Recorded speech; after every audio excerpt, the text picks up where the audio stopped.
Welcome to Digital Portfolios. Today, what I'm hoping that we're going to do is we're going to kind of walk through how to create a digital portfolio kind of from start to finish. And certainly there's a lot of different levels that we're going to look at about how involved you want to make it, some of the different options and resources you have available.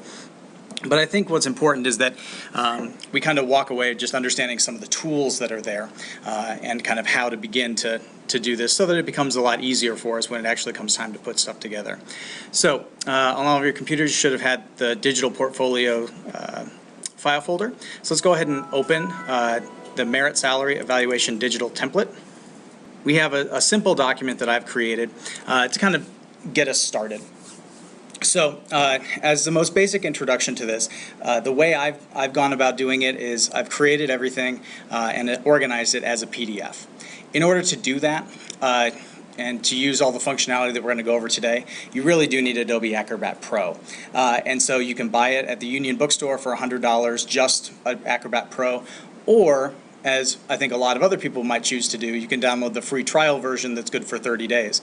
And so that's not going to stop anyone from creating the source material for creating your portfolio, but it would then limit the time in which you have to put it together.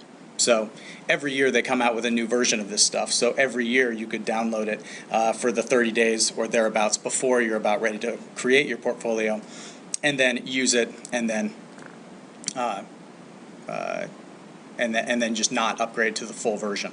From the start, kind of, the portfolio really is an assembly of a whole bunch of documents, right? Whether they're syllabi, whether there's T-vals or anything like that. Really the evaluation is something that we can be working on a little by little throughout the entire year. And so that really starts with some of the basic programs that we use every day. So where can you create these PDFs? So especially nowadays in the newer, in Microsoft Office and Excel and that kind of thing, everything kind of has now an option to create PDFs. So here I've just opened up Microsoft Word, and so if I typed something, I could now create a PDF from this. And it's easy to do by going to File, and really there are two options now. We can save as Adobe PDF, okay? So some of your versions might have this explicitly. Yes. Okay, and so you can choose PDF from that, okay? Pretty easy to do. So that then it's basically going to take all of that data that you have as a Microsoft Word document, convert it to a PDF. And if you wanted to do something, say, a little fancier, maybe your document was 10 pages long, but you only wanted the first couple. We do have some different options.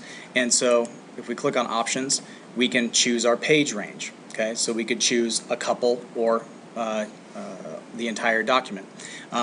Sometimes if we're doing a document, say like with the SCOP, the evaluation document we worked on last year, if we wanted to use the document, just the clean, pristine thing itself, or all of the markups that kind of got us there, that would be an option as well.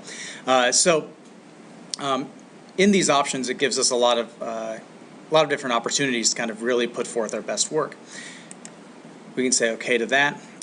If we are we can do it standard or minimum size. Frankly, with most of the documents that I've been dealing with, I've never really found the size limitation to be too much of a factor when it comes to regular text-based documents. But, we could click minimum size and do it that way. One of the things that I like to do just as a standard is I always like to see it after I've opened it, because one of the things that I know we teach our students and I think is particularly important is that a PDF is really that archival record. Right? It's very easy for us to just forward an Excel document or a Word document, but what's missing from that is the person seeing it exactly as I want them to see it? And especially in a portfolio, that's really important. So I'm going to save this, okay? And so now I'm able to, it opens it up automatically, and I can see that this is exactly what I want. And if it isn't, I can make those adjustments and then print it again, okay? So also, if you do just go save as, the same window appears. So even if you don't have that specific save as PDF option, it's still here as well. Okay, so there's multiple ways to get to the same endpoint. Okay, if we open up Microsoft Excel, okay, this also has similar functionality. Save as Adobe PDF, and so we'll just do save as and PDF. Okay. Now, this also has different advanced options, okay, just like before. And this is particularly interesting because, especially in Excel, you may have multiple workbooks, or I should say multiple worksheets within one workbook. And so you might not want to show everything that you actually have all of your data stored. So you can choose active sheets or the entire workbook. Also, you can choose selection. And so if you do, say, only want to print these, these number of cells if they had actually data in them, you can do so. The thing that you just have to remember is that all of that formatting, how it's going to look, where it's going to be on the page, is going to be done through the page setup menu. And so here's where we're going to choose what the margins are, whether it's centered horizontally or vertically, how we want it to kind of end up looking. Frankly, for the most part, I don't really mess around with this too much, but it is just an option. Usually in Excel, we can format things fairly easily within a single worksheet so that then it prints to a decent look. So, finally, the other way that you can kind of create some of these PDFs is just by going to print. Okay, if you choose to install or purchase any of the Adobe Creative Suite. So for example, I have the Adobe Design Standard on my computer. That incorporates a lot of other things that most people aren't going to use, like Photoshop, Illustrator, but those are things that I do, I need in my work. But whenever you install a full version, you will also install Adobe PDF Printer. Okay, it just comes along with the package. And so this is basically just a virtual printer. And so if we actually had a document to print, so let me open up just something random. Okay, I could print this, okay, and print it to Adobe PDF.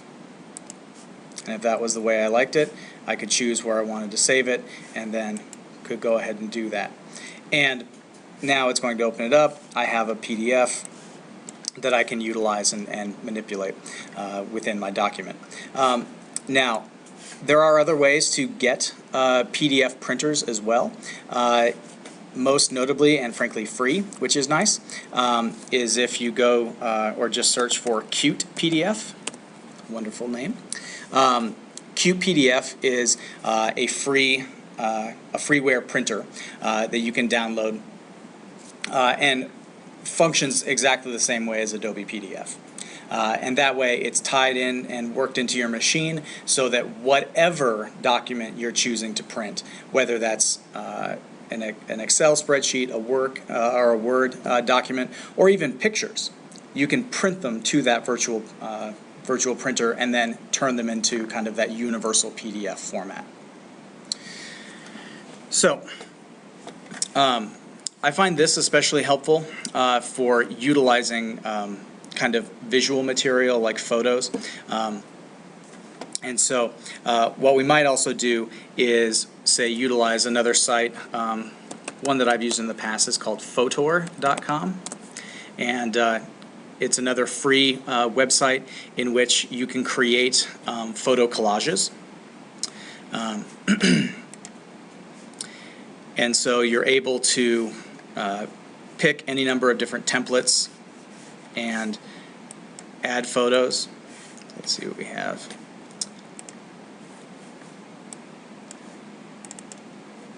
Some pictures from a loadout that I did a while back. And then utilizing these, we just drag and drop, and then are able to, zoom in, zoom out, change their location, what the central focus is, as well as change the borders, because maybe I want a really long, skinny photo here. So, and depending on the number of photos you have, there's any number of different options as well. So something like this especially would be helpful for designers, or maybe pictures of different events that you've organized, some students interacting with faculty or staff, just to kind of really wrap around what's going on.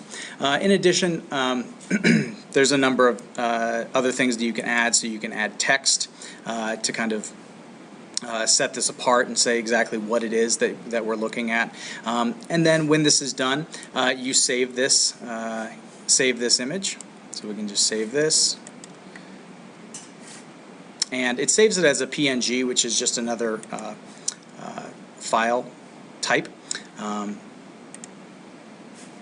Okay. And so now, if I go to my pictures,